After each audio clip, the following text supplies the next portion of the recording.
nessa videoaula nós vamos trabalhar com ligações excêntricas parafusadas de console em T.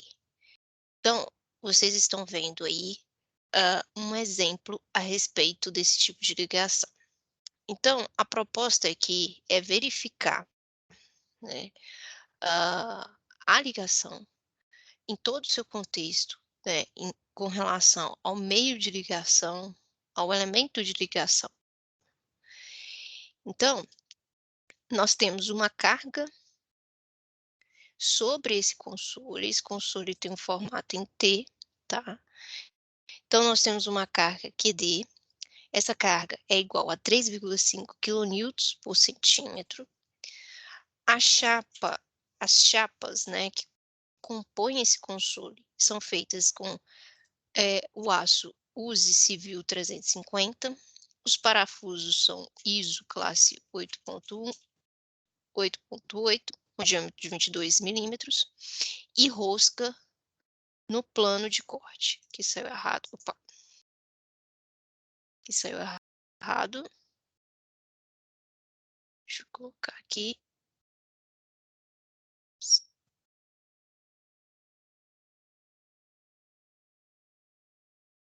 no plano de corte. Eh, então, tá compondo aqui, hã,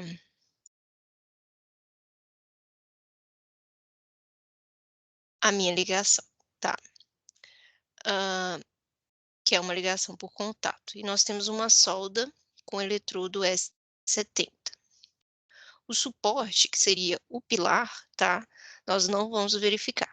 Esse é o mesmo caso que está descrito no trabalho de vocês, porém as cargas são diferentes. Então aqui nós temos a nossa situação, nós temos, a carga distribuída em um comprimento de 190, né, milímetros, tá, as unidades aqui estão em milímetros. Hã Nós temos uma solda de filete de 8 milímetros, de cada lado dessa chapa aqui de 12,5, então ela está bem aqui, né, e deste lado aqui da minha chapa, fazendo a ligação com essa chapa de 19 milímetros. Nós temos ligando essa chapa de 19 milímetros à mesa do pilar, 6 parafusos de 22 milímetros. Então nós temos essa situação, tá, que é a vista, né, lateral, nós temos a mesa aqui, o console, a vista A, né, que é essa vista de frente aqui para essa chapa 19. Então a gente consegue ver as dimensões e as disposições, eh, dessa ligação. Bom, então a primeira coisa que nós vamos fazer é definir os materiais que compõem essa ligação. Então como que a gente vai fazer isso? Nós vamos, de acordo com o que foi disposto, né, no enunciado, descrever quais são as resistências de escoamento de cada um desses materiais. Então, o primeiro aço que eu descrevi aqui foi o aço, eh, dos elementos da chapa, tá. Então, é um aço USE Civil 350, tá, que vai ter uma resistência ao escoamento de 35 quilonewtons por centímetro ao quadrado, e resistência de ruptura de 50 quilonewtons por centímetro ao quadrado. Então nós temos também o aço do parafuso, que é ISO classe 8.8.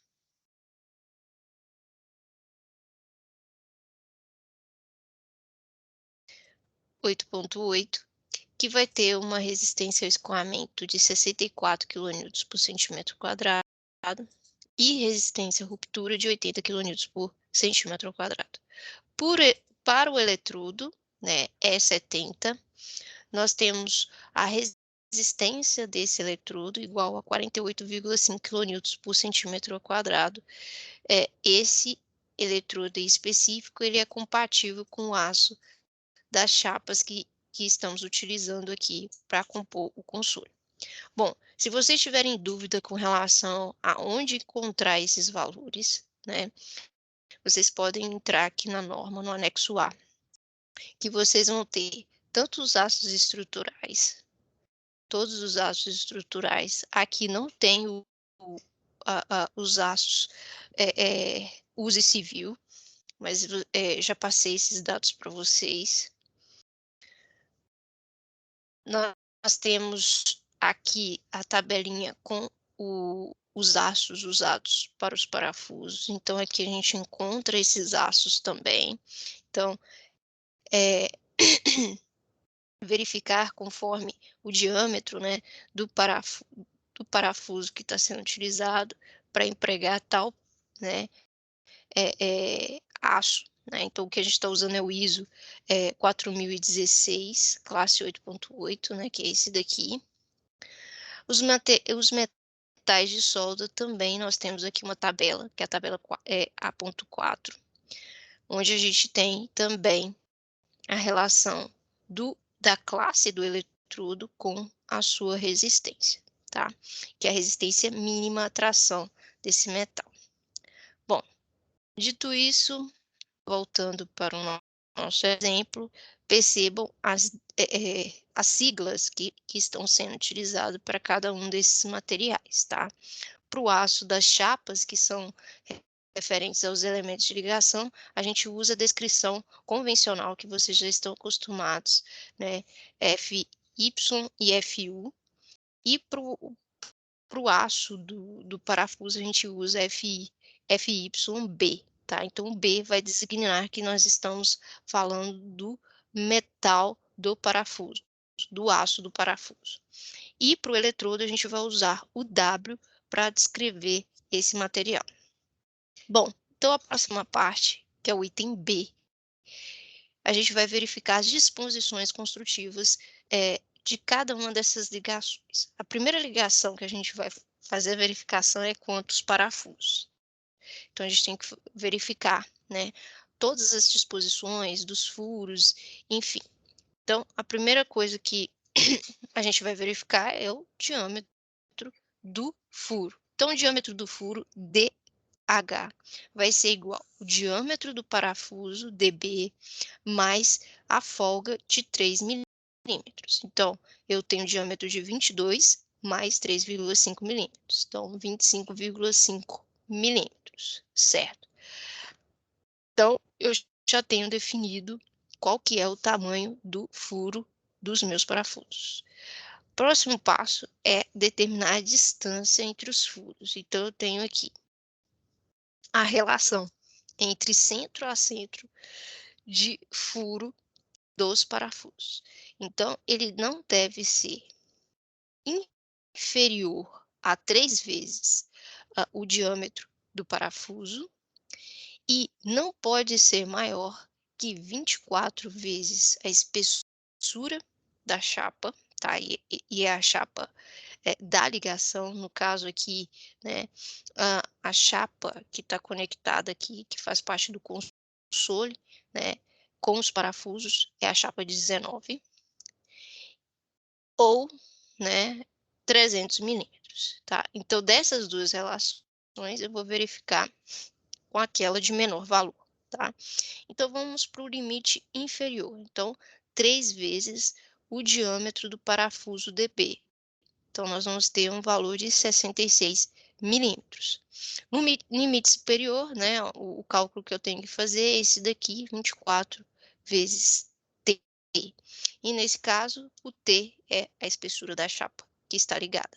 Então, 19 milímetros. Então, a gente encontra um valor de 456 milímetros. Então, dentre esses dois valores, o que vai ser o meu limite inferior é o valor de 300 milímetros.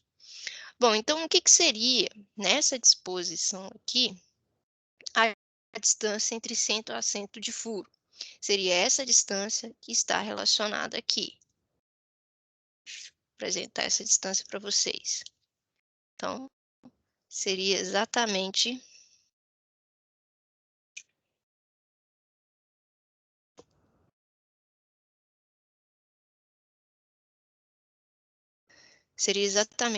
essa distância aqui de 75 milímetros, tá? Que é pegando no meio de cada um desses furos, tá? Então, distância de centro a centro de furo. Beleza, então essa distância é de 75 milímetros. Agora a gente tem que verificar se ela é maior que 66 milímetros e se ela é menor que 300 milímetros. Então, a gente verifica aqui, né, que atende a esse requisito, tá? Esses são requisitos normativos, tá? Se vocês pegarem a, a norma aqui, não coloquei os parafusos, mas se vocês entrarem aqui na norma, tá? As disposições, né? Vocês vão ver essa relação das disposições dos parafusos. Aqui tem da solda, deixa eu ver se eu encontro aqui do parafuso.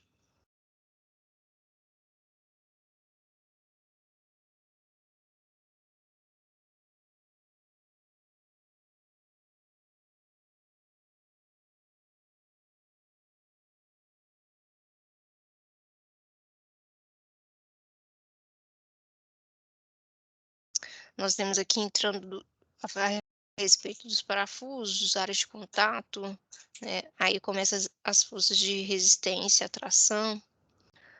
Bom, enfim, aqui em cima, na verdade, onde está escrito disposições, é que vai falar a respeito desses critérios, tá? Bom, nesse caso aqui já foi atendido, tá? A outra verificação que a gente tem que fazer é a distância entre furo e a chapa de 12,5 milímetros, tá? Então, esse valor, que é o EFC, tá? Ele deve ser superior a 1,35 vezes o diâmetro do parafuso. Então, esse valor vai ser de 29,7 milímetros. O que seria esse EFC na minha disposição aqui? Ele seria essa distância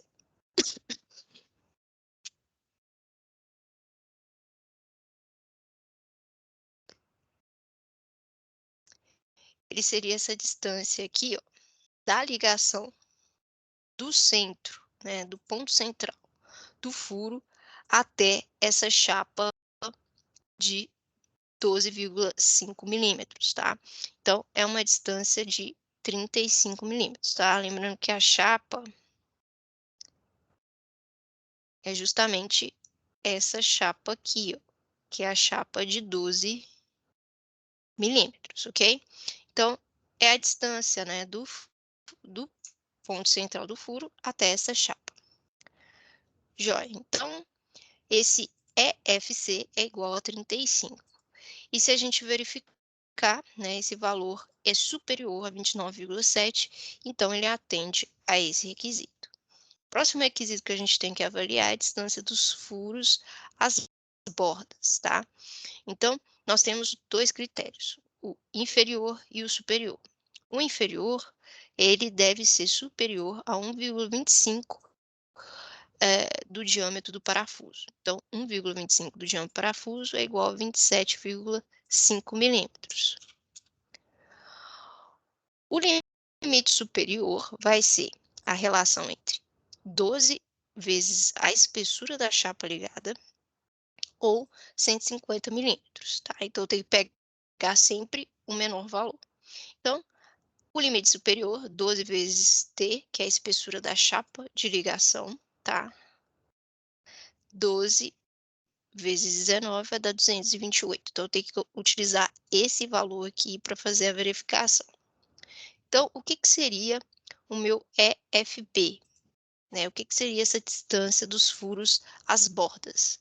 Bom, ele está falando dos furos, da distância do furo até a borda da chapa. E no caso, é a chapa essa chapa de 19, tá? Então, seria essa distância aqui entre esse ponto central a esse ponto, né, da borda da chapa, que é 41,25.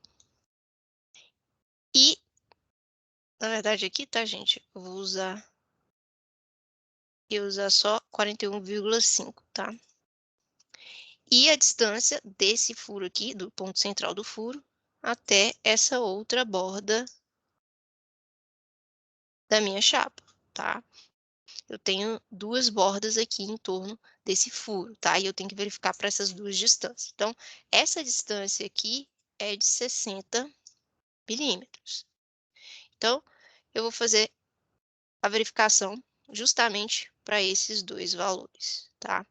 Então, fazendo a verificação, né, para esses 2 valores, certo? Para esses 2 valores, eu tenho que verificar se ele vai estar dentro desses limites, né? E se a gente verificar aqui, né, ele fica, né, tanto 41,25 quanto 60 dentro desses 2 limites. Então, atende a a a essa, eh disposição. Bom, o a dimensão mínima da pena do filete.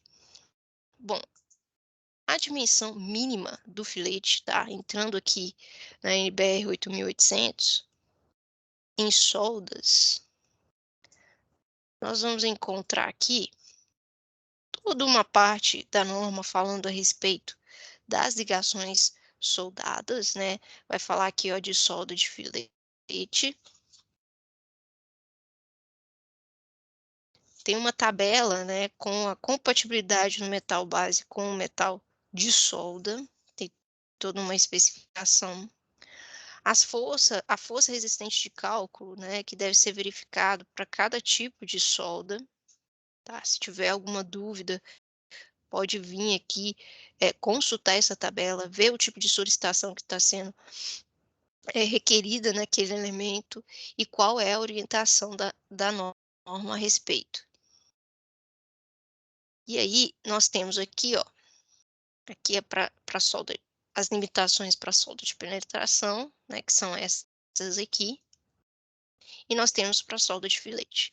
Então, aqui, essa tabela 10, ela vai falar do tamanho mínimo da perna, desculpa, de uma solda de filete. O que que seria essa perna, tá? Eu não disse, mas tem uma imagem aqui que contempla exatamente isso. Deixa eu mostrar essa imagem para vocês que fica mais fácil. Bom, a pena a pena da solda de filete seria essa distânciazinha aqui, ó, que é justamente a distância que é fornecida em projeto, tá? Então a perna, né, do filete é essa distância aqui, né? O filete, ele tem esse formato aqui similar a um, triângulo, né?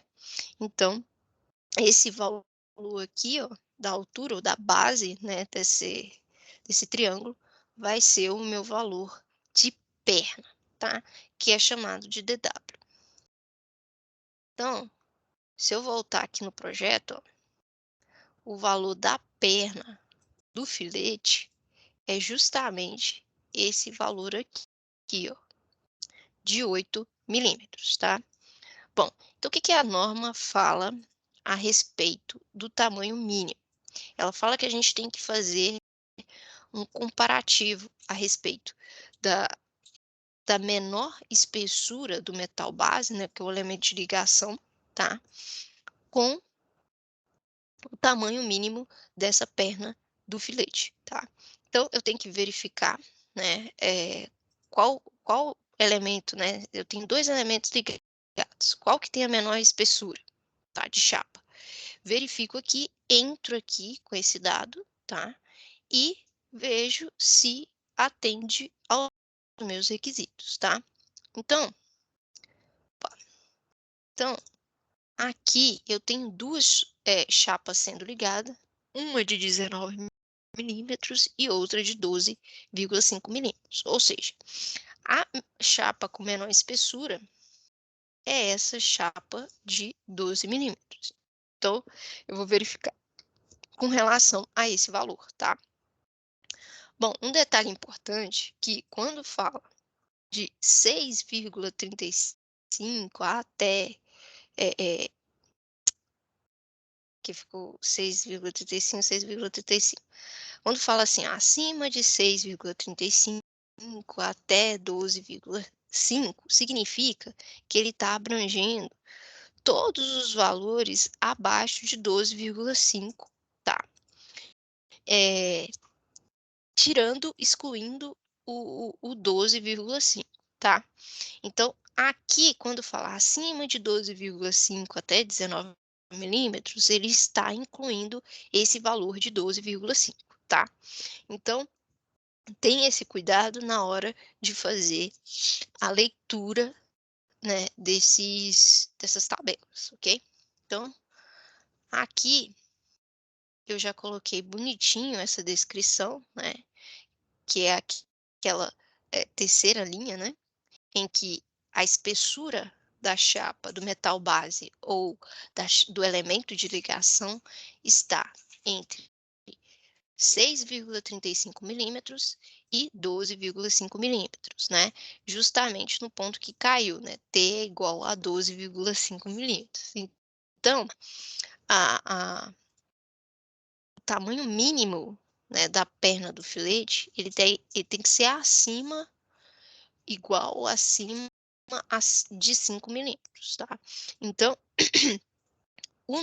do nosso caso, é 8 milímetros, né? Que é superior a 5. Então, atende, tá ok, a gente pode continuar com os nossos casos. Se não tivesse passado. Se não tivesse passado, a gente teria que modificar essa disposição aqui dos parafusos ou da solda para adequar e, assim, prosseguir as verificações, os cálculos. Bom, então agora a gente vai passar para as verificações do elemento de parafuso.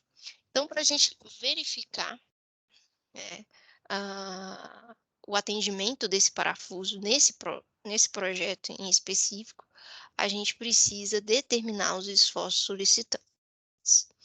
Então, como eu tenho essa carga distribuída aqui, QD, tá? Ela está distribuída aqui nesse comprimento, eu tenho que definir, né, o valor dessa carga pontual, tá? Então, vou transformar esse QD em uma carga aplicada. Então, eu vou pegar esse valor de QD e multiplicar por esse comprimento, que é a soma de 9,5 mais 9,5. Aqui, eu já estou transformando, né, esses valores em centímetros. Já estou passando esses valores para centímetros, tá? Por quê? Porque esses valores estão em milímetros, ok? Então, é só eu pegar o meu valor de carga, multiplicar por esse comprimento, onde está sendo aplicada a carga distribuída, para transformar em uma força que eu vou chamar de força FSD, que é a minha força solicitante de cálculo. Bom, então essa carga ela vai ficar aplicada no ponto central desse comprimento, no meio desse comprimento, porque é uma carga uniformemente distribuída. Então, essa carga, para chegar no CG da ligação, né, ela tem uma distância, tá? E essa distância, né, que é um braço de alavanca, vai provocar um momento fletor, que eu vou chamar de MXSD. Por que que eu estou chamando de MXSD? Porque meu eixo, eu tenho o eixo Y aqui, vou ter meu eixo Z aqui, tá? Isso é a minha vista, né? É, é, essa vista aqui, não sei se é de frente, enfim, né?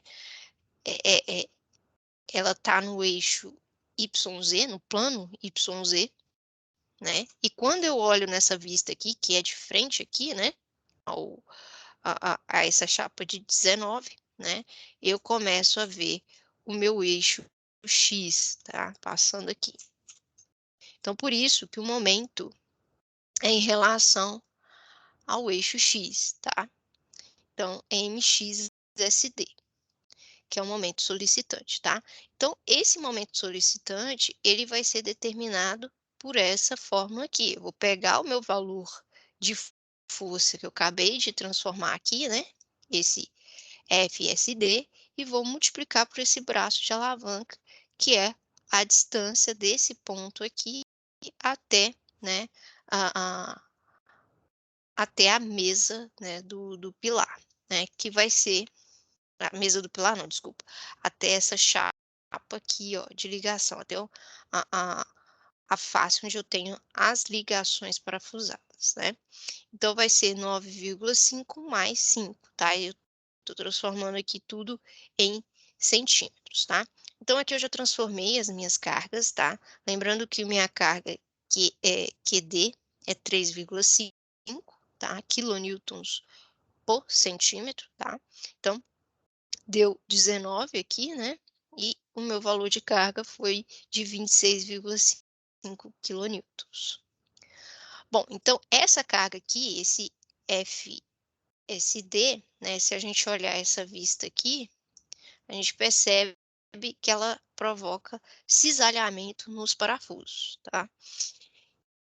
E o momento MXSD, que vai ser um valor de 964,25 quilonewtons por vezes centímetros, tá, vai provocar tração nos parafusos, tá. Lembrando que aqueles conceitos, né, de momento fletor, a gente tem as tensões, de compressão e tração devido ao momento fletor, ok? Então, beleza, a gente determinou, né, a gente determina essas forças, parte para as verificações do cisalhamento e da tração do parafuso. Então vamos começar com a verificação do cisalhamento. Bom, então a primeira coisa que a gente precisa determinar é a força cortante que está atuando em cada um dos parafusos. A gente tem aqui 6 parafusos dispostos e nós temos uma carga FSD de 66,5 quilonewtons.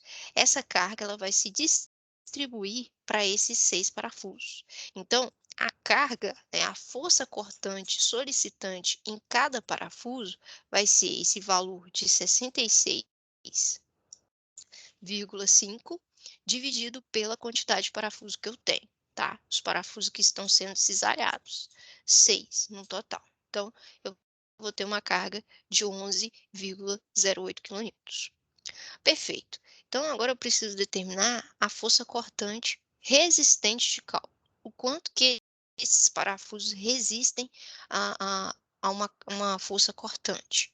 Então, eu vou usar essa equação aqui, F, é, FVRD, que vai ser o gama B, alfa B, desculpa, vezes a área da seção transversal desse parafuso, AB, vezes a resistência de ruptura desse parafuso, dividido por gama A2. Bom, então o AB, ele vai ser 0,5. O que significa esse 0,5, tá? Ele está dizendo que o parafuso, a região de corte desse parafuso, ele ocorre no plano da rosca, né? O plano de corte ocorre na rosca, tá? E como esse parafuso é um parafuso de alta resistência, né? Então a gente cai nesse requisito de alfa B igual a 0,5. Se fosse um parafuso comum, esse valor seria de 0,6, e se o plano de corte ocorresse fora da rosca, né, a gente também consideraria como 0,6. Ah, por que que eu sei que esse plano de corte ocorre na rosca? Se eu voltar aqui no enunciado, tá?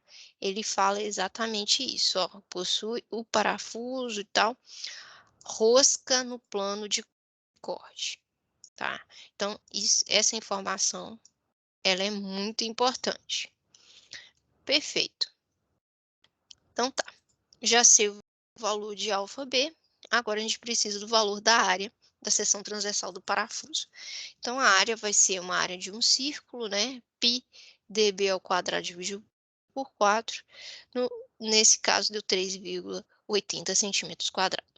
Bom, agora a gente já tem todas as informações precisas, tá? O FUB, né, a gente já determinou, tá lá no item A, tá? Que é 80 quilonewton por centímetro ao quadrado. O gama A2, tá? É com relação ao coeficiente de ponderação, né? De resistência, né? Principalmente resistência última, né? Do material, né? Que é 1,35. Então, a gente faz essa conta, né? Eu vou chegar no valor de 112,59. O próximo passo é fazer a verificação, né? A verificação, né, ela vai ocorrer, né, verificando esse valor solicitante com o valor resistente. Então, para resistir, né, o valor resistente tem que ser maior que o solicitante. E nesse caso, né, o valor solicitante é 11,08 e o valor resistente é 112, né, muito maior do que o solicitado, logo ele atende, então tá verificado, tá ok. Próxima verificação é a verificação da tração nos parafusos. Então, a gente vai precisar, primeiramente, determinar a força de tração solicitante em cada parafuso, tá? Então, para eu determinar essa tensão, né, que vai ser através dessa equação, onde eu vou pegar a área da seção transversal do parafuso e multiplicar pela tensão normal solicitante, tá? Essa tensão normal, ela é devida ao momento fletor, tá? Então, eu vou calcular através desta equação aqui, que ela vai se referir a uma parcela da força de tração, né? Se ocorresse, né, no eixo Z, tá? Se tivesse uma força puxando aqui esses parafusos, né? Lembra que o eixo Z está passando aqui, né? Ah, tem essa contribuição, tem a contribuição, tem a contribuição do momento fletor em relação ao eixo X, tá? Que é esse que nós temos, né? E também tem, não é a contribuição, é descontando mesmo o valor do momento Y, que iria aliviar esse valor de tração nesse sistema de forças, tá? Então, basicamente, eu uso os conceitos aqui de tensão normal, tá? A primeira é a básica, né? Força sobre área, né? Força de tração sobre área. Aqui é com relação ao momento fletor, então eu tenho um momento vezes a distância até o CG da peça, tá? Por isso que eu coloquei esse eixo aqui, né? Então, esse valor de Y até o eixo central, dividido pelo momento de inércia em relação ao eixo X, tá? E aqui também da mesma forma em relação ao eixo Y, tá? Bom, nós não temos força de tração, né? Que seria o FZ, né? Então, é zero. FY também nós não temos, é zero, tá? Então, essa parcela, ela tá nula, e essa aqui também. Nós vamos ter o valor dessa segunda parcela aqui, ó. Então, essa segunda parcela eu preciso achar o valor de momento de inércia em relação a X dos parafusos, tá? Dos parafusos. Como que eu vou calcular isso? Eu vou pegar a quantidade de parafuso tracionado vezes a área da seção transversal desse parafuso, vezes a distância de eixo a eixo do parafuso ao quadrado, tá? Então, basicamente, né, o que eu estou fazendo é pegar a região que está sendo tracionada, a região tracionada é justamente essa região aqui, tá? Que é a região tracionada. E eu estou calculando esse momento de inércia dessa região, tá? Então, o que que ocorre? Eu tenho quantos parafusos aqui tracionados? Eu tenho 2 inteiros e 2 pela metade, que daria aí, né, na verdade, aqui contou como todos, né, como inteiros, né, então, totalizando em 4 parafusos, tá? Bom, então já calculei a área da seção transversal, né, eu só voltei aqui, ó, a área da seção transversal do parafuso é 3,8, tá? E a distância de eixo a eixo, né, de parafuso, que é essa distância aqui, de 75 milímetros ou 7,5 milímetros, tá? Então, a gente tem esse valor de 855 centímetros a quarta. E a distância, né, até, né, o ponto central aqui, né, o Y é de 7,5 e seria justamente essa distância do ponto do furo até o CG da ligação, tá? É interessante que aqui a ligação é simétrica, tá? Pode ocorrer que, né, a ligação não seja simétrica, tenha que determinar esse ponto central, né, esse CG, né? Então, fiquem atentos com isso, tá? Bom, então eu consegui aqui definir esses valores. O MXSD a gente já calculei, que é 964,25. Faço essa conta aqui, vou chegar no valor de 8,46 quilonewtons por centímetro ao quadrado, que é a minha tensão normal solicitante de tração. Bom, então a força de tração vai ser justamente eu pegar esse valor e multiplicar pela área da seção transversal, e aí eu vou ter um valor de força de 32,15 quilonewtons, que é a minha força solicitante de tração nos parafusos. Então, essa força que está puxando os parafusos, tracionando. Então, a força resistente de tração de cálculo, eu vou determiná-la conforme essa equação. Então, eu preciso determinar o FIA, a área da seção efetiva dos parafusos e a resistência última desse parafuso dividido por gama A2. Então, o FIA, ele é referente ao efeito alavanca. A gente considera esse valor de 0,67. A área efetiva, ela vai ser 0,75 da área bruta do parafuso. Então, vai dar um valor de 2,85 centímetro ao quadrado. E logo eu já tenho todos os parâmetros para determinar essa resistência à tração. Então, fazendo o cálculo aqui, eu tenho uma força de tração resistente de 113,2 kN. Então, fazendo a verificação, a gente vai ver que a força solicitante de tração é menor que a força de resistência. Então, atende ao requisito também. Ok, verificado.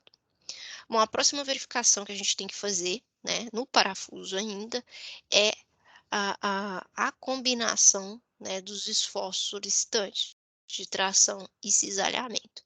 Então, aqui, né, tem a combinação desses esforços, tá? Então, a primeira parcela leva em consideração a tração e a segunda parcela em relação ao cisalhamento. Então, a relação entre o esforço solicitante com o esforço resistente elevado ao quadrado. Então, essa soma tem que ser menor ou igual a 1. Se for superior, não atende.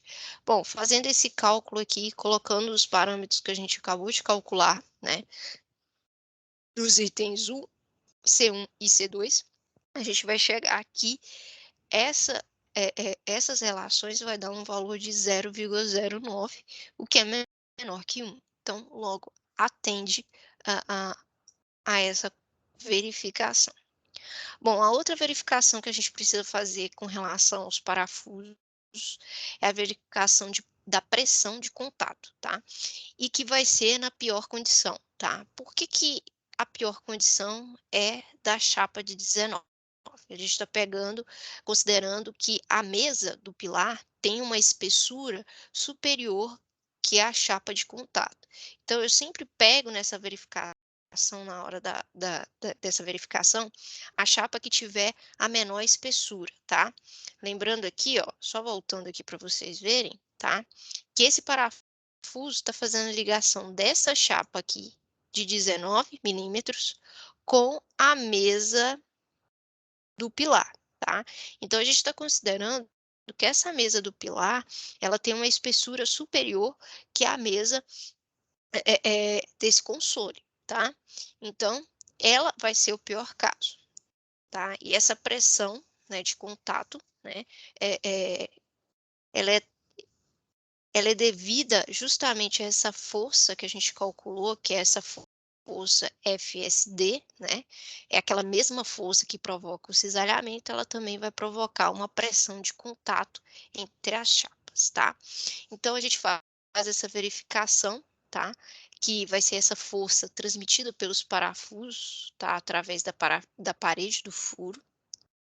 Então, ela vai ser calculada a solicitante através desse cálculo, onde eu pego a força solicitante divido pela quantidade de parafusos, tá? Então, vai ser 66,5 dividido por 6, tá? Vai dar 11,08 quilonewtons. A força resistente de cálculo à pressão de contato, ela é calculada através dessa relação, tá? Nós temos duas formas. Uma que contempla, né, o comprimento, né, eh, que seria o comprimento,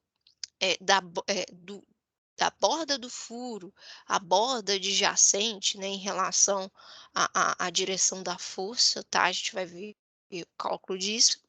E a outra que contempla apenas, o diâmetro do parafuso, tá? Então vamos ver, como que a gente calcula esse LF aqui, tá?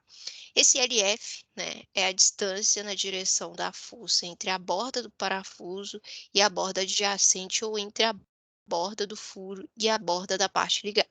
Então a gente tem duas relações para serem verificadas e a gente sempre pega a que tem o menor valor, tá? Então, eu tenho a força aqui, tá? E o furo, essa força, ela vai transmitir, né, para essa chapa aqui, uma pressão nos parafusos, tá? Então o furo, ele está recebendo a carga e ela está transmitindo para o parafuso, né, em forma de pressão de contato, tá? Então,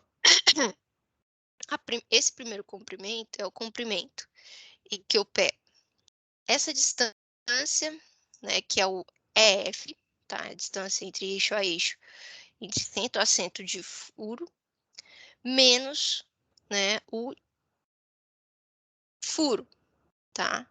Então, o furo DH, que a gente calculou lá na letra B, tá? Que deu 25,5 milímetros.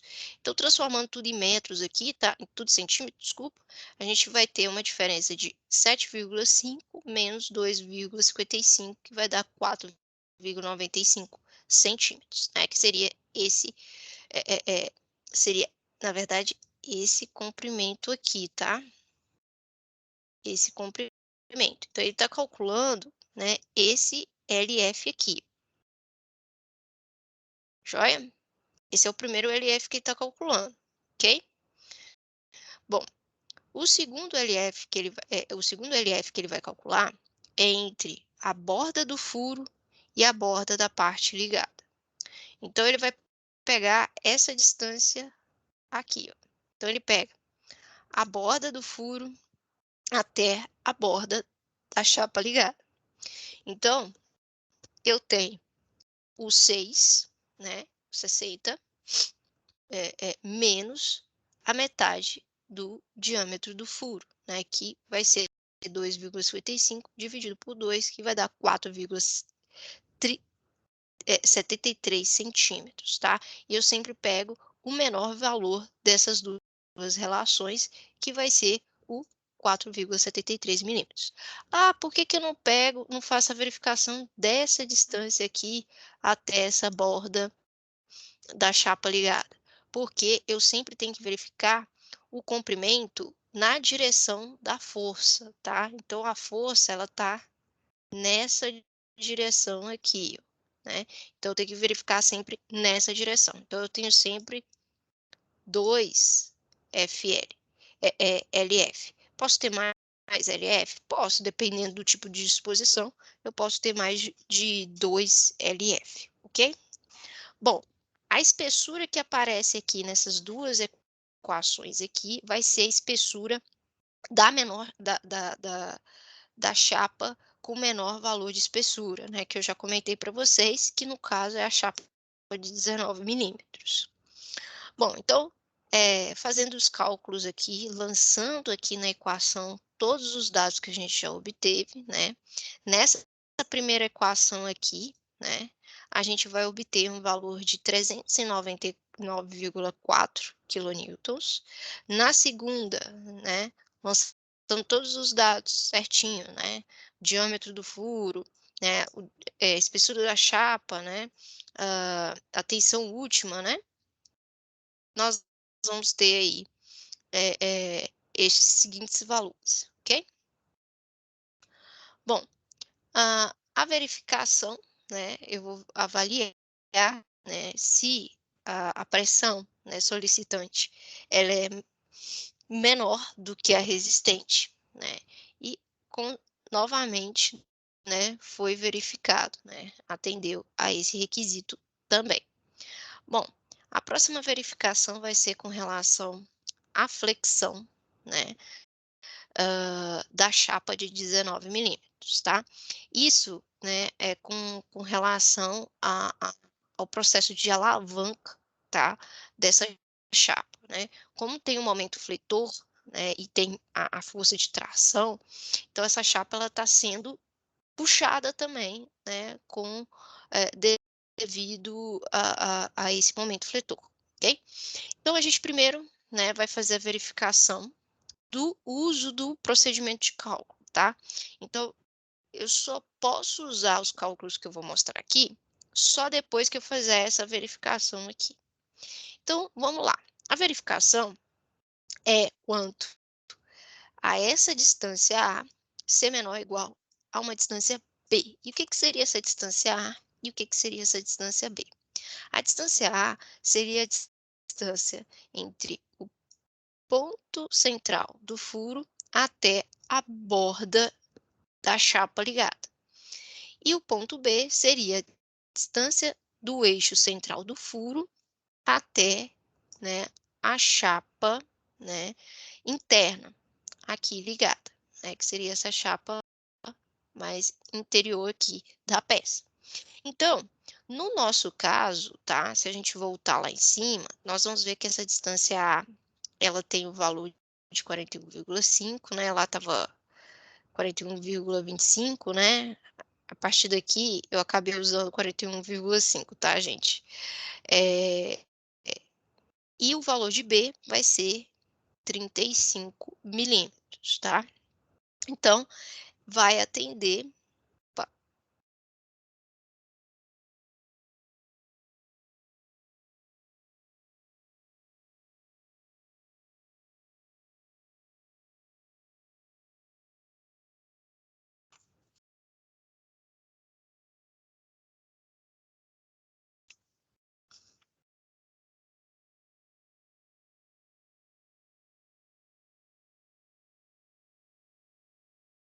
na verdade aqui eu fiz um erro aqui, tá, gente.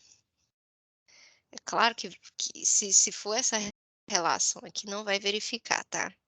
Justamente porque, né, não tá atendendo os requisitos aqui, né. Deixa eu na verdade, não pode ser inferior ao valor de B, tá. Então,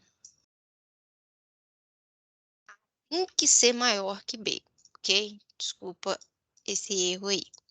Bom, então, A tem que ser maior ou igual a B.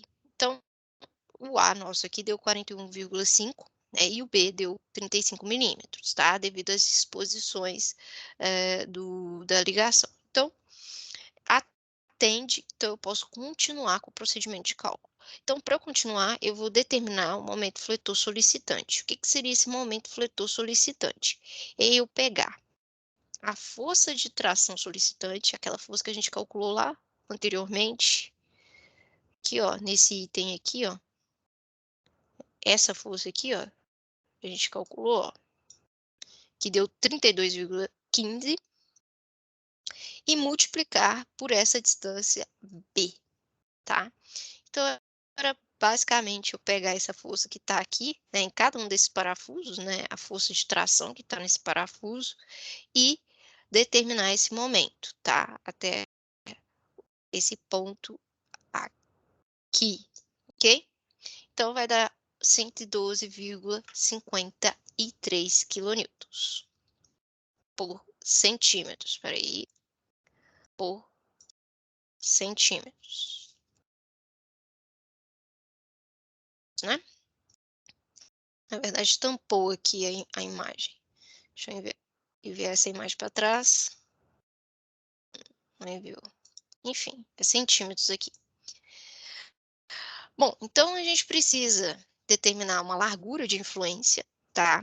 Que é justamente essa largura aqui, tá? Que é essa largura aqui, onde vai ocorrer a distribuição desse valor de tensão, tá? Nos parafusos, tá? Que é uma distribuição a 45 graus, né? Como mostra aqui. Então, a gente precisa determinar esse valor de P. Esse valor de P, ele está até aqui descrito com essa área achurada aqui, tá? E a gente vai precisar determinar essas relações aqui. E são duas, tá? Então, a primeira, né? Uma é com relação ao parafuso de extremidade e a outra com relação ao parafuso interno.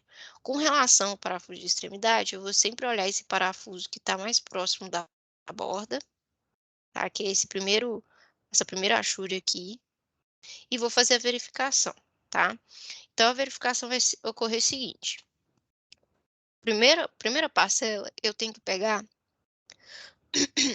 o menor valor entre esses dois, tá?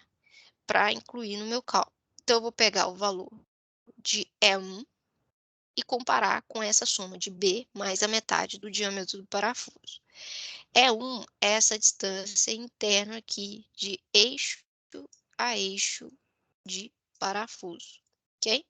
Então, E1 é 7,5, B é 35, né, ou 3,5, mais 0,5,2,2, 2,2, desculpa. Então, eu vou fazer um comparativo entre 7,5 e 4,6, né, o menor valor é 4,6. A segunda parcela, eu vou também fazer um comparativo, vou pegar o menor valor. O menor valor entre a divisão de E1 por 2 e, de novo, B mais a metade do diâmetro do parafuso. Então, vai ser a relação entre 3,75 comparado com 4,6. Então, o menor valor vai ser o 3,75.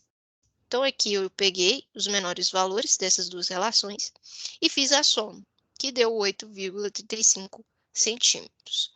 Para o caso do parafuso interno, eu vou pegar essa área aqui de influência, tá? E vou pegar a relação entre os menores valores, tá? Então, eu vou pegar com relação a E1 dividido por 2 e B mais 0,5 vezes dB, tá? Isso tudo multiplicado por 2, tá? Então, isso aqui a gente já tinha feito, né? Dessa segunda parcela aqui, né? Desse cálculo. Então, o menor valor vai ser 3,75, né? Então, esse valor de P vai ser 7,5. Bom, perfeito. Achei dois valores de P. Achei um P de 8,35 e um valor de P de 7,5. Eu vou usar sempre um menor valor. Então, eu vou usar o valor de P igual a 7,5 centímetros, tá? É esse valor que eu vou utilizar nos meus cálculos a partir de agora. Então, ó, na hora de eu calcular o meu momento fletor resistente, eu vou utilizar essa equação, onde eu vou ter o valor de P, que é a largura de influência, vezes a espessura da chapa ao quadrado, vezes a resistência ao escoamento da chapa, tá? Então, Fy, dividido por 4 vezes gama A1, tá? Esse 4 aqui, né, nada tem a ver com esse gama A1, tá? É aqui da equação mesmo. Então, eu tenho 7,5 vezes 1,9 ao quadrado, tá? Isso aqui é a espessura da chapa que a gente está fazendo a análise, vezes 35, que é o Fy do aço da chapa, tá? Dividido por 4 vezes 1,10, tá? Observe que aqui é 1,10, porque eu estou analisando a chapa, né? Então, eu estou analisando da questão de escoamento, né, e não a ruptura, e por isso que eu estou usando o gama A1. Então, eu chego no valor de 215,4 quilonewtons vezes centímetros, tá? E se eu fizer o comparativo, né, que é a verificação, né, entre o momento solicitante e o momento resistente, o momento solicitante foi 112,35, que é menor que 215,4, que é o valor resistente, então verifica. Bom, a próxima verificação que nós vamos fazer é a verificação da chapa de 12 milímetros à compressão. Bom, sempre quando a gente analisa as ligações, a gente precisa analisar os elementos que estão ligados, né? Os elementos de ligação, né? Então, essa chapa do console, que é justamente essa chapa aqui, tá só fazendo a borda dela, ela recebe uma carga de 66,5 kN sobre ela. Ou seja, ela também sofre uma compressão ali devido a essa carga. E a gente precisa verificar se essa chapa ela vai resistir ou não a essa solicitação. Então, a força resistente, a força axial de compressão solicitante de cálculo dessa chapa, o NCSD, é de 66,5 kN, que é essa mesma força aqui que está atuando sobre ela. Bom, perceba que agora vocês estão percebendo algumas nomenclaturas que vocês já viram, né, na disciplina de aço 1, né, NCSD.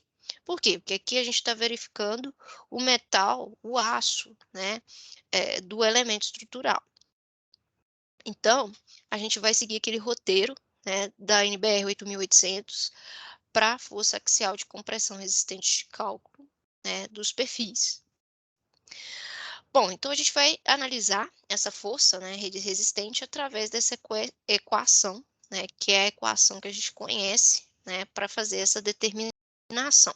Então a gente vai precisar do fator Q, né, que é o fator que leva em consideração a flambagem global, a instabilidade global. O fator Q, que leva em consideração a flambagem local, e vezes, né, a área bruta da seção transversal da peça, vezes o Fy, né, a resistência de escoamento, dividido pelo gama A1. Bom, a peça, ela está toda, né, todo esse comprimento aqui, ó, dessa peça, ele está soldado à chapa de 19. Então, é como ele tivesse todo engastado ali, todo preso, travado. Então, ele não tem como flambar, né, ter estabilidade global, tá? Então a gente já conclui que o fator de redução, né, o Q, ele é igual a 1, tá? Justamente porque a chapa ela tá toda travada nessa região longitudinal aqui, ok? Bom, a área, né, a área da seção transversal, né, a área bruta dessa seção transversal, a gente precisa calcular, tá? E a área bruta é essa área aqui, ó, que eu delimitei aqui para vocês, ó, que a gente precisa definir, tá? Então, eu coloquei aqui a espessura, 1,25, que é a espessura dessa chapa, que é o valor de T, e preciso do valor de B, tá? Que é o comprimento aqui, né?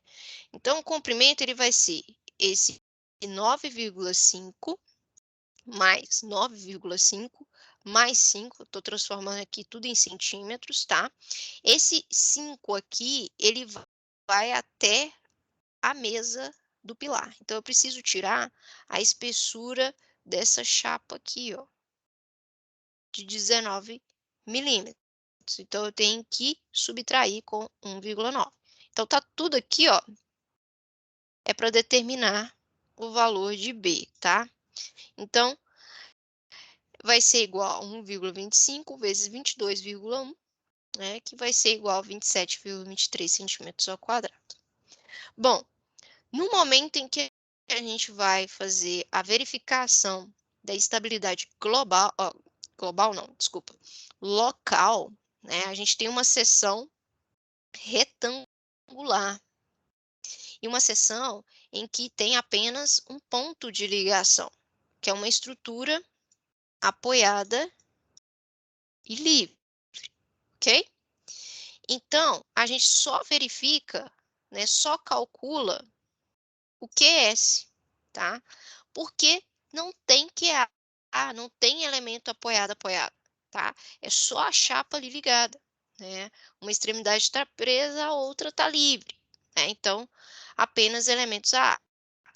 Bom, para tirar, né, a prova, né, nós temos aqui o anexo F da 8.800 e aqui fala justamente isso, ó. Se a seção possui apenas elementos, desculpa, se a seção possui apenas elementos A, L, então o Q, né, esse fator de redução, vai ser igual a QS. Então é ele que eu tenho que fazer a verificação.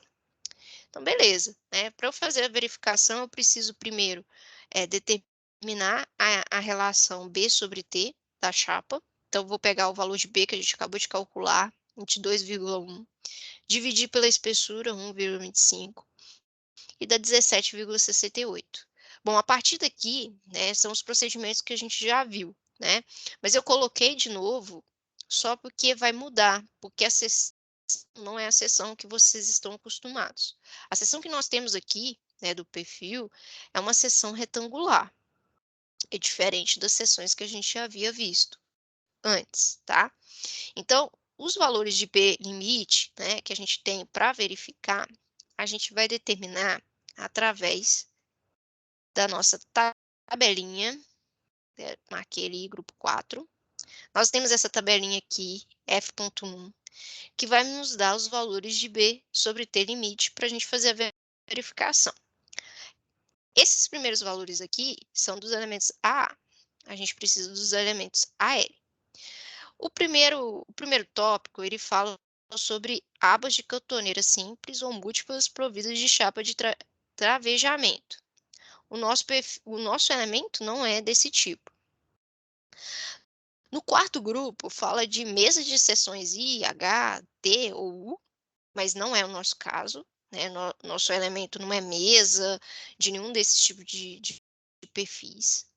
Aqui fala de abas de cantoneira ligadas continuamente ou projetadas de seções I, H, T ou U, também não é o nosso caso, que seria esses casos aqui, ó, tá? Seria esses casos aqui, né? Não é, tá? Ou esse daqui, né? Enfim. E o nosso caso entra aqui, ó, chapas projetadas de seções IHT ou U laminados ou soldados, né? Que seria esse caso aqui, ó. Essa chapinha aqui ligada a um elemento, tá? Independente se é um elemento, se é um perfil I, se é um perfil U, enfim, é um elemento, é uma chapa, né? Projetada ali em um determinado elemento, num determinado perfil, tá? Então, o nosso caso cai aqui, ó, tá? Aqui, não esqueçam disso, tá? Então, é o grupo 4 e a gente precisa fazer, né, o valor de BT sobre BT limite, né, igual a essa relação, 0,56 vezes raiz de E sobre FY. Lembrando que o E é um módulo de elasticidade do aço, que é 200 gigapascal, né, ou 2.000 quilonewtons por centímetro ao quadrado, tá? Então, fazendo essa relação, a gente vai chegar no valor de 13,39, que é inferior ao valor da esbeltez do elemento, que é 17,68. Bom, então a gente vai precisar, se a gente entrar aqui, né, esse é o grupo 4. Se eu voltar aqui na minha norma, elemento, deixa eu colocar aqui e riscar. Elementos do grupo 4, né, a gente precisa fazer essa verificação aqui, ó, quando, né, a relação de B sobre T for superior a esse valor limite aqui, ó, que a gente acabou de calcular. Então, eu preciso verificar esse outro valor aqui, que é o limite superior. Se ficar aqui dentro, ok. Se for fora, né, a gente tem que passar para esse segundo ponto aqui, tá? Então, vamos verificar essa relação de 1,03 vezes raiz de E sobre FY. Então, é esse valor limite que eu coloquei, superior aqui, ó, que eu coloquei, tá? 1,03, né, raiz de E sobre FY, que vai dar 24,64. Bom, então, fazendo a verificação, a gente vai ver que o limite é 13,39, que é inferior a 17,68, que é o valor da esbeltez da peça, tá? Que é menor que a relação superior, que deu 24,64. Então, na norma, ela fala, como entrou aqui, ó, nesse caso aqui, ó, a norma fala que a gente precisa calcular o QS através dessa equação aqui, tá? Que eu já trouxe para cá, né? Já trouxe aqui, ó, que é, então, QS vai ser igual a 1,415 menos 0,74 vezes B sobre T, vezes a raiz de FY sobre E. Então, coloquei aqui, né, substituir todos os dados, a gente vai chegar no valor de 0,87. Então, o Q é igual a 0,87. Bom, então, um NCRD, né, agora eu já tenho todos os dados suficientes, eu calculo ele, eu vou obter 764,8 kN, né, e fazendo a verificação, né, do solicitante e do resistente, a gente vai ver que, novamente, vai atender o requisito. Então, a chapa, né, de 12,5 milímetros, ela resiste, né, a esse esforço de compressão.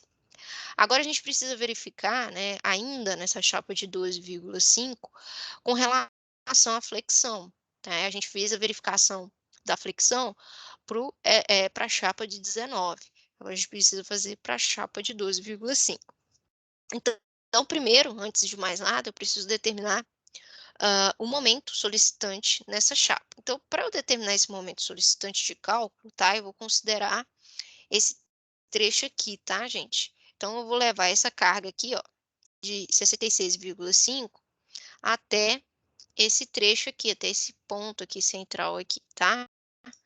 Então, eu vou utilizar, né, vai ser essa distância aqui, desse ponto aqui até aqui, tá? Até chegar à chapa de 19, tá? Então, eu vou pegar a força de 66,5, multiplicar por 9,5 mais 5, menos, né, a espessura dessa chapa aqui, que é 1,9. Então,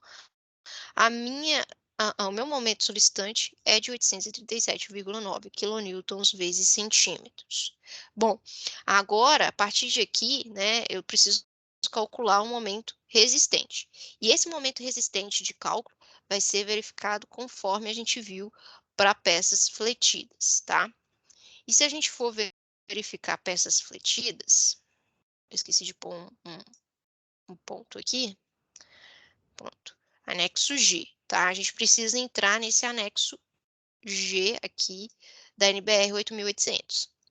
Bom, entrando nesse anexo, a gente tem a tabelinha onde a gente tem os parâmetros referentes ao momento fletor, né, solicitante, para cada uma das seções que a gente tem.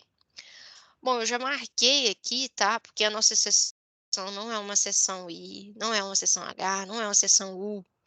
Então, ela não entra nesses primeiros pontos aqui, nem nesse terceiro, tá? Ela vai entrar nesse quarto ponto aqui, onde fala que as seções são sólidas, retangulares, fletidas em relação ao eixo de maior inércia, né? Que é o eixo X. Então, olha só. Esse elemento, ele tem a seção retangular, tá? Então, a gente vai entrar nesse tópico aqui demarcado. Então, o que eu preciso verificar nessa seção? Apenas o FLT. Então, eu vou primeiro calcular o lambda da peça, através dessa equação, tá? Eu vou calcular o lambda, né, que é essa coluna aqui, tá? Vou calcular o lambda, que vai ser o LB sobre RY, tá? Então, eu vou calcular, vou pegar o comprimento estravado da peça e dividir pelo raio de giração em relação ao eixo Y. Então, esse comprimento destravado é justamente essa distância aqui, ó, que a gente calculou o momento fletor. Então, fazendo esse cálculo, tá, eu vou ter um comprimento destravado de 12,6 centímetros. O raio de giração, né, ele vai ser dado como momento de inércia, né, o momento de inércia em relação ao eixo y dividido pela área da seção transversal, né, isso tudo na raiz. Então, o momento de inércia em relação ao eixo y, né, considerando essa seção aqui, retangular, ela vai ser a altura vezes a largura, né, de 1,12 ao cubo, dividido por 12, tá? Que vai dar 4,39 centímetros a quarta. Aqui saiu errado, tá? Ah, não, tá certo. Aqui tá em milímetros, tá, gente? Aqui tá, os dados são todos em milímetros. Eu resolvi deixar os desenhos todos em milímetros.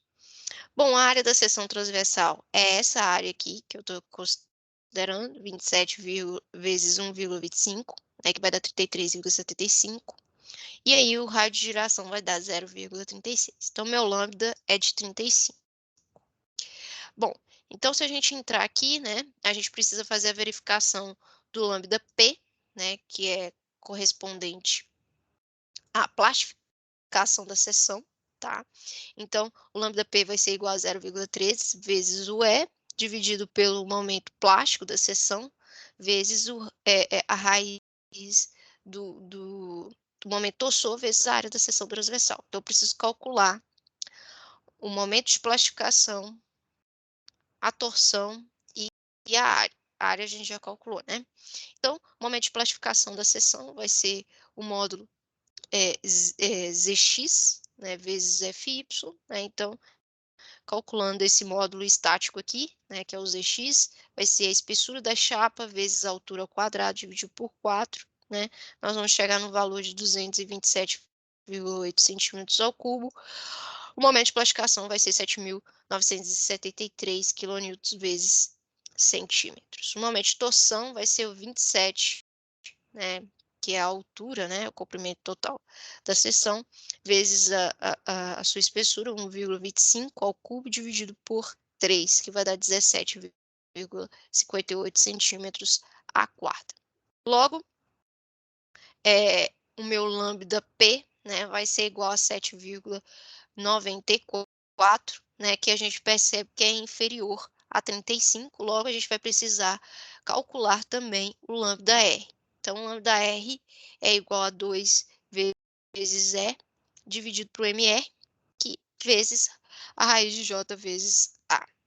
O J a gente já calculou, a gente precisa calcular esse momento de início de escoamento. Então, o momento de início de escoamento é o módulo WXFY, vai ser calculado esse módulo através de T da espessura vezes a altura ao quadrado, dividido por 6, que vai dar 151,9 centímetros ao cubo, e esse momento de início de escoamento, MR, vai ser 5.317 kN vezes centímetros. Então, o lambda R vai ser igual a 183,2. Bom, então, fazendo a verificação desses 3 lambdas, a gente vê que o lambda da seção, né, que é 35, ele fica entre lambda P e o lambda R. Logo, a gente vai utilizar essa equação aqui para fazer o cálculo do momento fletor resistente.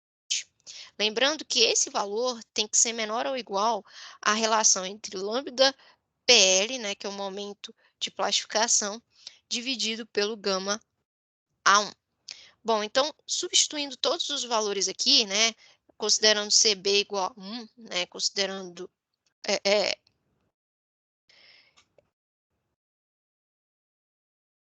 uma estrutura, né, com esse CB1, né, seção que a gente tem, né, dividido pelo gama A1, né, vamos lançar aqui o momento de plastificação, 7.973, o momento de início de escoamento, 5.317, né, os lambdas, da seção, o lambda P e o lambda R, né, a gente vai obter um MRD igual a 6.875 quilonewtons vezes centímetros, que é menor do que a relação do momento de plastificação pelo gama A1, que deu 7.248 quilonewtons vezes centímetros. Logo, a gente adota esse valor de resistência aqui,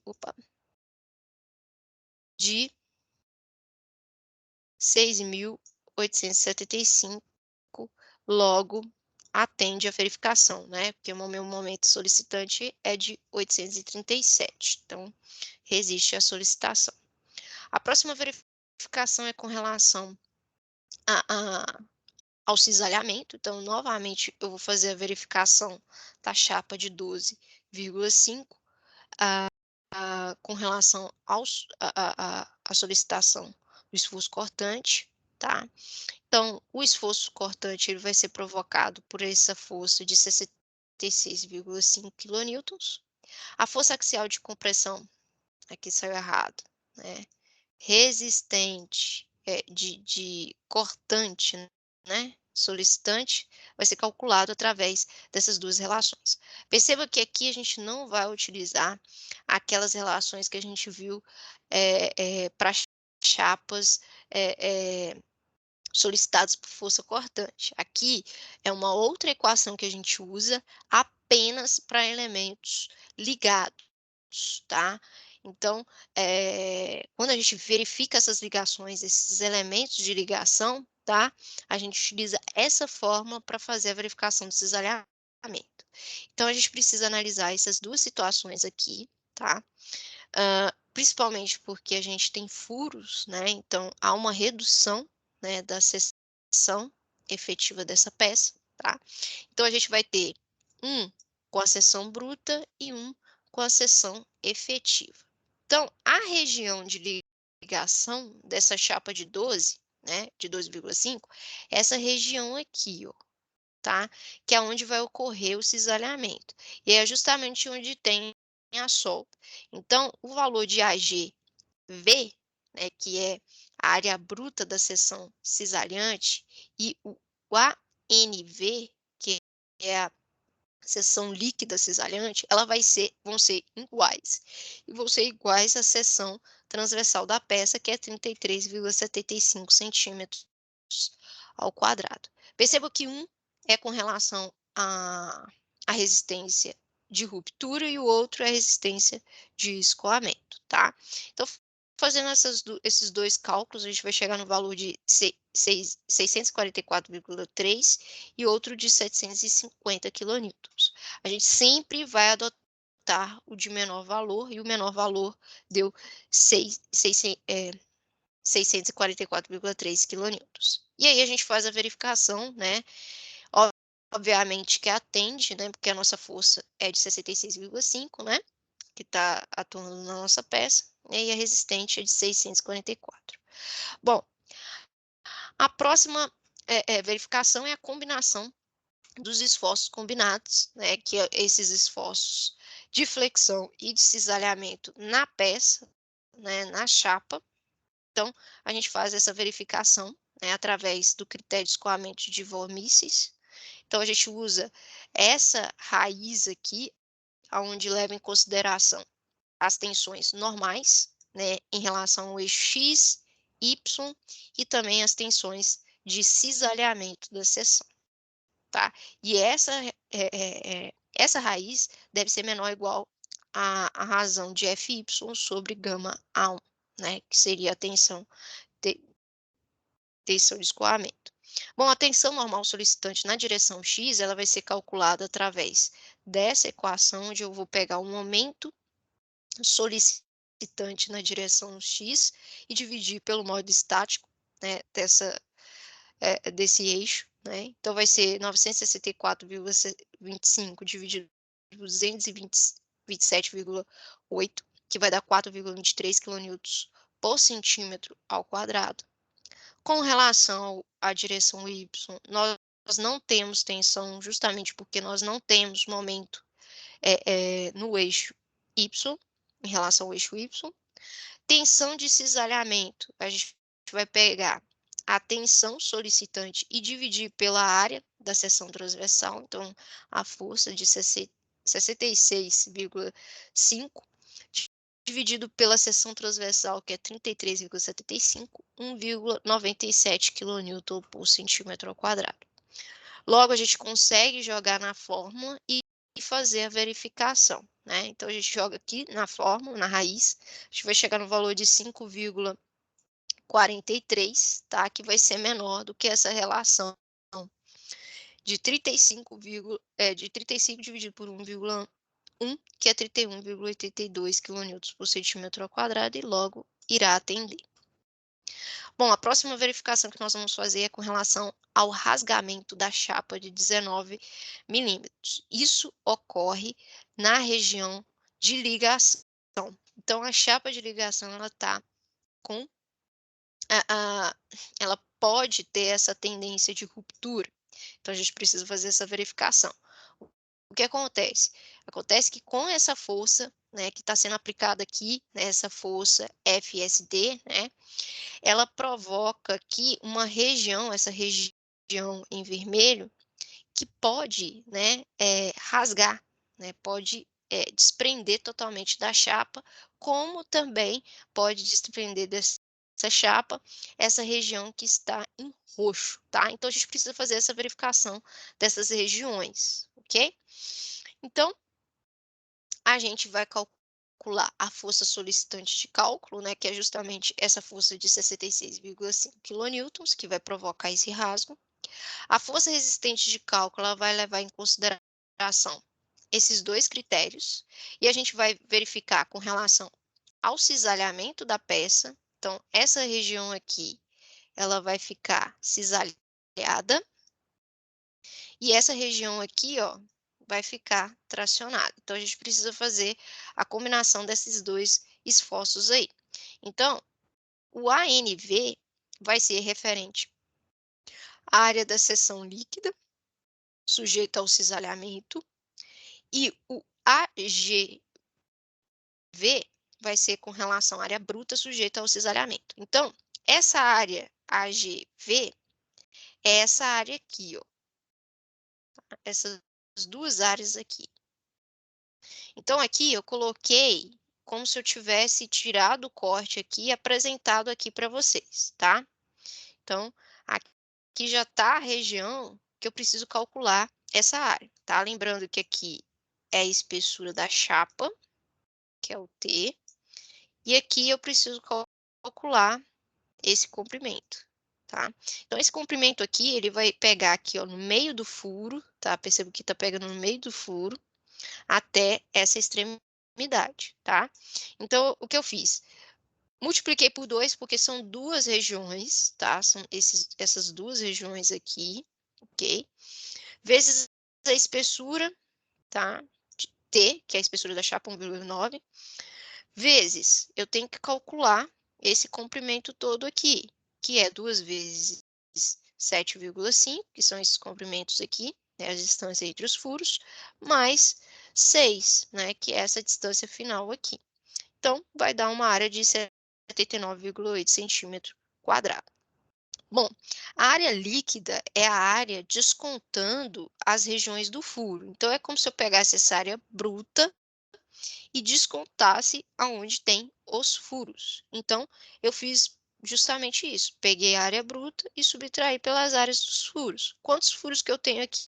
Aqui eu tenho 1, 2 e 1,5. Então, 2,5. Né? Então, vezes 1,9 vezes 2,55, que é o diâmetro do furo. Deu 55,58 centímetros ao quadrado. Bom, a área líquida sujeita a tração, que é essa área aqui, ó, e essa aqui também, ela vai ser calculada de duas formas. A primeira forma é considerando esse trecho roxo aqui, ó, descontando, tá, gente, o furo, ok? Então, vou considerar essas duas áreas aqui. Então, é a espessura da chapa, tá? Novamente aqui, ó, isso aqui é a espessura da chapa. Eu tenho a espessura da chapa, 1,9, vezes esse comprimento todo aqui, ó, dessa chapa, né, que está lá no enunciado, é de 16,5 centímetros, tá? 165 milímetros. Menos 2 vezes, na verdade, eu estou calculando essa região verde aqui, né? Então, o que eu vou calcular aqui é essa região verde, tá, gente?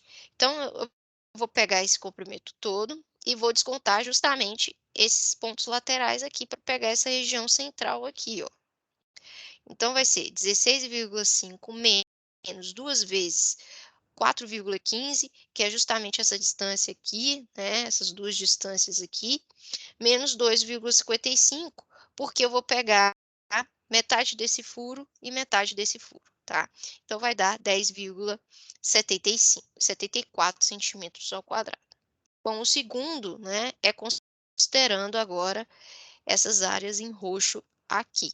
Então, vai ser 1,9 vezes 2 vezes 4,15 menos 2,55, metade dos furos, tá? Então, 10,93 centímetros ao quadrado, eu pego sempre o menor valor, 10,74 centímetros ao quadrado.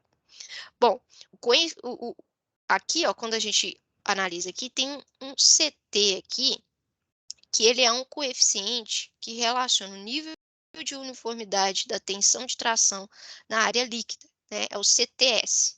Esse CTS, ele é embasado nessas relações aqui, nessas duas situações. Então, na situação em que se enquadrar nesses casos aqui, ó, apresentados, né? A figura não está muito boa, mas aqui a gente tem uma cantoneira ligada em uma chapa, né? Por parafuso, se eu não me engano. Aqui nós temos 6 parafusos aqui, então ele está sendo tracionado, então eu vou considerar o CTS igual a 1. Aqui também, quando tenho solda, né, em torno dessa região em negrito aqui, ó, né, com a linha mais grossa, né, também considero como 1. Quando eu tenho uma cantoneira ligada em uma peça que está sendo submetida a um esforço cisalhante, né? Aqui também para uma chapa ligada em parafuso, aqui também uma tração em uma cantoneira ligada com parafuso, e aqui a nossa situação, né, onde a gente tem duas fileiras de parafuso, né, e essa chapa sendo solicitada a um esforço de, né, está sendo puxado, mas na verdade os parafusos estão sendo cisalhados também. Então, a gente considera esse CT igual a 1. Então, esse é o nosso caso, que é esse caso aqui, esse último caso aqui, tá? Nessa outra situação aqui, onde a gente tem uma certa variação, né, da distribuição das tensões, a gente considera esse CTS igual a 0,5. Bom, então, nosso CTS é igual a 1, então a gente já tem todos os dados suficientes para calcular. Então, a gente joga na fórmula, determina aqui essas duas forças, que vai dar 1.633 e 1.639. Eu sempre pego de menor valor, 1.633, esse vai ser a força resistente. Bom, fazendo a verificação, a gente vai ver que irá atender. A força resistente é menor que a solicitante. Bom, a verificação do cisalhamento na chapa de 19. Vou fazer o mesmo procedimento, agora considerando a chapa, agora considerando o cisalhamento. Aqui eu estava considerando o rasgamento, agora eu vou considerar o cisalhamento. Aqui, né, lá atrás eu fiz essa verificação para a chapa de 12,5. Agora eu vou fazer a verificação para a chapa de 19. Então, eu pego a força solicitante de 66,5, vou calcular, novamente aqui saiu errado, tá? A força cortante solicitante de cálculo, tá? Que vai ser levando em consideração essas duas forças aqui, tá? Agora, um detalhe interessante é que o meu AGV vai ser diferente do meu ANV, porque essa chapa de 19 aqui, ela está sendo ligada com parafusos, então tem furos, né? A de 12,5 tinha solda, né? Então eu não tinha furo na minha chapa. Então eu tenho que calcular uma área bruta, tá? Então eu pego todo o comprimento da minha chapa, né, 270, multiplico pela espessura dessa chapa, né, que é 1,9, multiplicado por 2, tá? Que eu tô pegando essa região aqui, ó, essa e essa região, ok? Então, 102,6 centímetros ao quadrado. Agora, a minha área líquida, né, sujeita ao cisalhamento, ela vai ser a minha área bruta menos a área de furo, tá? Então, eu vou pegar esses furos aqui, né? São 6 no total, né? Ou 2 vezes 3, né? Multiplicado pela espessura, né? Da chapa vezes o diâmetro do furo. Vai dar 73,53 centímetros ao quadrado. Fazendo isso, jogando na fórmula, eu vou encontrar uma força de 1959 quilonewtons e uma força de 1.634. Vou adotar a menor de 1.634. Fazendo a verificação, atende aos requisitos. Bom, agora a gente vai falar da solda. Bom, para fazer a verificação da solda, eu preciso verificar quais são os esforços que estão atuando na minha solda. Então, novamente, eu trago essa figura aqui para mostrar as forças que estão atuando no meu sistema, no meu console. Então, a gente vai determinar os esforços solicitantes na solda. Aqui funciona um pouco diferente do que nos parafusos, tá? Então, devido à força que age no plano que contém o grupo de solda, tá? O plano que contém o, o plano de solda é esse daqui, ó, tá, gente? A solda, ela tá bem aqui, ó, ligando a chapa de 12 com a chapa de 19, tá? Então, a solda tá bem aqui, tá? Então, eu preciso, né, com essa força, né, de FYSD, a gente vai ter tensões de cisalhamento na solda. E para a gente determinar essa tensão, tá, a gente vai utilizar essa formulação aqui, onde a tensão na solda ela vai ser a raiz da tensão ao quadrado da tensão cisalhante na direção x ao quadrado mais a tensão cisalhante na direção y ao quadrado, tá? Então, eu preciso determinar essas duas tensões aqui, tá? Considerando essa figura aqui, tá? Bom, essas que são as solicitações que a gente está analisando e o grupo de solda é esses dois filetezinhos aqui. Bom, então a tensão cisalhante na direção x, ela considera essas duas parcelas de força. Nós não temos força x e não temos momento z. Então, esse valor é zero. A tensão cisalhante na direção y, né, ela é calculada através dessa formulação, onde eu tenho a relação de Fy sobre a área efetiva da solda, tá, gente? E mais a relação, né, das tensões advindas do momento fletor em relação ao eixo Z. Bom, nós não temos esse eixo Z, né, esse momento, tá? Então, é zero essa parcela. Eu preciso calcular, então, essa primeira parcela e calcular, né, desculpa, a área efetiva desse grupo de solda. Então, a primeira coisa que eu tenho que verificar é a garganta efetiva do filete. O que seria essa garganta efetiva do filete? Esse AW aqui. O que é a garganta? A garganta é essa linha aqui, ó, que passa na bissetriz desse triângulo aqui, né? Então, esse valor de AW, ele é dado como 0,707 da perna do filete, tá? Então, o filete, ele tem 8 milímetros de perna. Então, o valor aqui de AW é 0,57 centímetros. A área efetiva do metal, né, do grupo de solda, né, que é esse grupo de solda aqui, esses dois filetezinhos, ele vai ser a espessura, né, que seria a garganta efetiva do filete, tá? Essa garganta é sempre usada para fazer essas verificações, né, de área, tá? Vezes o comprimento, né, desse filete, né?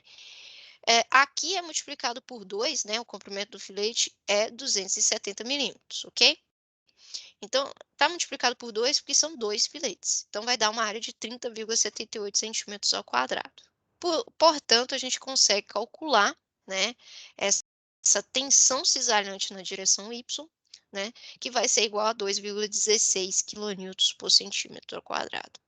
Devido ao momento fletor, mx, né, gerado pela excentricidade de carga, a gente também vai ter tensões normais nesse grupo de solda, né?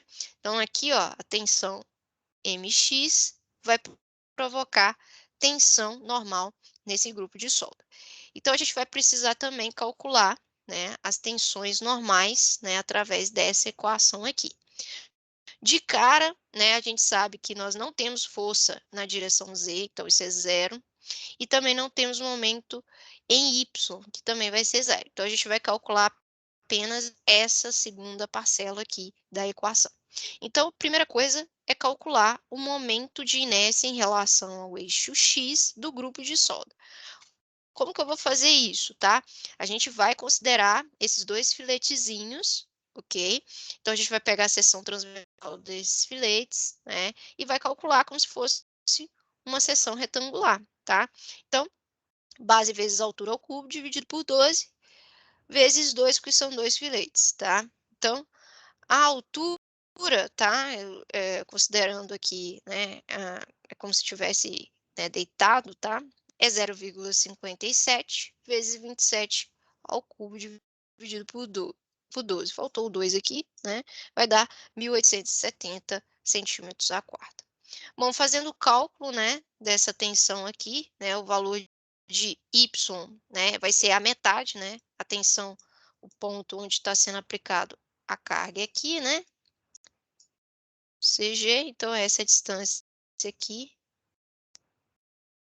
né, da maior valor de tensão, né, vai estar aqui, né, vai estar na borda inferior, né, então o valor vai ser de 13,5, que é a metade de 27, tá? Fazendo o cálculo, a gente vai chegar numa tensão de 6,96 kN por centímetro ao quadrado. Para fazer a verificação do metal da solda, né? Aqui a gente calculou apenas as solicitações, né? Então, agora a gente vai calcular as tensões resistentes, tá? E fazer as verificações. A tensão resistente no metal da solda, ele vai ser calculado como 0,6 vezes a tensão de a atração da solda dividido pelo um gama W2, tá? Esse gama W2, ele é um coeficiente de ponderação com relação à ruptura daquele metal. Então, ele vai ser igual a 1,35. Então, fazendo esses cálculos aqui, a gente vai chegar no valor de 21,56. Bom, a tensão solicitante é 2,16, que foi menor que a tensão resistente. Bom, a gente vai fazer também o mesmo procedimento para as tensões normais. O cálculo da tensão normal, ele também vai fazer as mesmas considerações para as tensões cisalhantes. Então, bastaria fazer apenas um cálculo mesmo, né, para os dois, né, que vai dar 21,56 kN por centímetro ao quadrado. A gente sabe que a tensão solicitante é 6,96, logo atende a essa verificação. A gente precisa também fazer a combinação das tensões cisalhantes e normais, tá? E essa combinação é pegando a raiz, né, quadrada, fazendo a soma dessas tensões ao quadrado e tirando a raiz, tá? Então, fazendo isso, a gente vai chegar no valor de 7,29 kN por centímetro ao quadrado. Esse valor não pode ser superior, né, a essa equação aqui, tá? Que é justamente uma dessas tensões aqui, normal ou cisalhante, tá? Que vai dar 21,56 kN por centímetro ao quadrado. A próxima verificação que a gente deve fazer é a ruptura na região da solda, tá? Isso considerando o metal base, tá? O elemento de ligação. Então, para a chapa de 19 milímetros, tá? A espessura que recebe a ligação por solda, ela tem que ter um valor, né, superior ou igual a essa equação aqui, ó, que é 2,25 vezes N, que é o número de filetes, né, de solda ligadas à peça, vezes a W, né, que é a garganta efetiva do filete, vezes a resistência da solda, tá? FW, resi, solicitante dessa solda, dividido por MFU, tá? Esse M aqui é os pontos de ruptura da peça devido a essa ligação. Então, a tensão solicitante de cálculo é justamente, né, a, essa combinação, né, das tensões normal e cisalhante, que vai dar 7,29 kN por centímetro quadrado. O número de cordões de solda que existe na ligação, né? 1, 2, né? São 2 cordões de solda, então N é igual a 2. O M é o número de linhas de ruptura que pode ocorrer no elemento, tá? Nesse caso aqui, né, eu estou analisando a chapa de 19, tem 2 pontos, então M é igual a 2, tá? Eu posso jogar nessa equação, tá? Lembrando que a espessura da chapa é 1,9 centímetros, tá? Que tem que ser maior do que essa relação. Essa relação vai dar igual a 0,19 centímetros, ok? Bom, esse FU aqui, tá, gente? Só para destacar, é com relação ao aço da chapa, tá? Então, atende a verificação. Eu tenho que fazer também para chapa de 12,5, tá? Eu nem precisaria fazer, porque como atende aqui, né? A gente, teoricamente, entenderia que para outra peça também resistiria. Até porque essa segunda peça só tem um ponto de ruptura, tá? O M aqui é igual a 1. Então, se a gente fizer o cálculo aqui, né? Essa equação aqui vai ser igual a 0,37 centímetros, que é menor que 1,25 centímetros. E atende também à verificação. Então, esse é todo um roteiro que vocês precisam seguir para fazer o cálculo de um console, uma ligação de um console. Perceba que não é algo muito simples, é algo muito extensivo, tá? Mas que é preciso ser feito, é preciso ser verificado. Uma coisa que eu falo que é muito importante, né, que a primeira coisa que deve ser verificada é com relação às disposições, tá? Sempre faça essas verificações das disposições construtivas. Elas são relevantes e importantes na hora de fazer todo o processo, né, de verificação do dimensionamento das peças, ok? Então, até uma próxima aula.